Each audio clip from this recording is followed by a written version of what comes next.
दिल्ली लोकसभा में 7 सीटें हैं। आम आदमी पार्टी 4 पे लड़ेगी। कांग्रेस पार्टी 3 सीटों पर दिल्ली में चुनाव लड़ेगी। दिल्ली लोकसभा में 7 सीटें हैं। आम आदमी पार्टी 4 पे लड़ेगी। वो 4 सीटें नई दिल्ली, वेस्ट दिल्ली, साउथ दिल्ली और ईस्ट दिल्ली। कांग्रेस पार्टी 3 सीटों पर दिल्ली में चुनाव लड़ेगी। चांदनी चौक, नॉर्थ ईस्ट और नॉर्थ वेस्ट।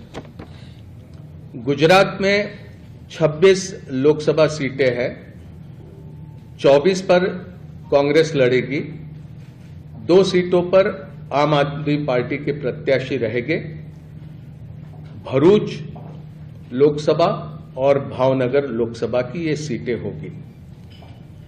हरियाणा में 10 लोकसभा सीटों में से 9 सीटों पर भारतीय राष्ट्रीय कांग्रेस लड़ेगी और 1 सीट जो कुरुक्षेत्र की है वहां पर आम आदमी पार्टी के प्रत्याशी लड़ेंगे।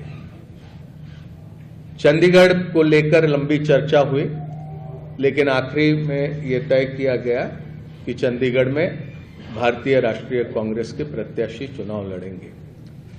गोवा में भी, खास करके दक्षिण गोवा में विस्तार से चर्चा हुई, लेकिन फिर यह तय किया गया कि गोवा की दोनों सीटें ये भारतीय राष्ट्रीय कांग्रेस पार्टी लड़ेंगी। तो संक्षेप में ये सीटों को लेकर ये जानकारी आपके समक्ष रखनी थी। धन्यवाद मुकुल जी, आप सबका स्वागत है। तो सीटों के बारे में मुकुल जी ने सारे स्टेट्स का डिटेल में बता दिया है।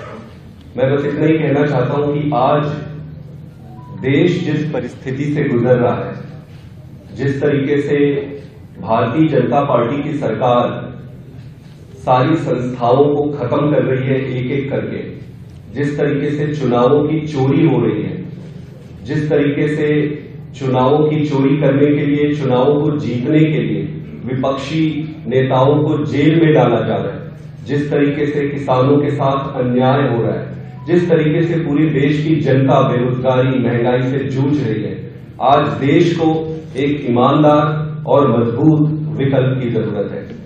इसी को ध्यान में रखते हुए और अपने स्वयं के राजनीतिक छोटे छोटे बड़े छोटे हितों को दरकिनार करके देश के हितों को सामने रखकर इस गठबंधन में आए हैं। और गठबंधन में आने का उद्देश्य मैं एक बार फिर से आप सबके समक्ष रखना चाहता हूं कि देश इंपॉर्टेंट है, पार्टी हमेशा सेकेंडरी है। इस चुनाव को हम इस तरीके से नहीं लड़ेंगे कि ये कांग्रेस यहां से लड़ेगी, आम आदमी पार्टी यहां से लड़ेगी। इस चुनाव को इंडिया लड़ेगी। कुछ सीटों पर आम आदमी पार्टी अपने कैंडिडेट उतारेगी और कुछ सीटों पर कांग्रेस अपने कैंडिडेट उतारेगी।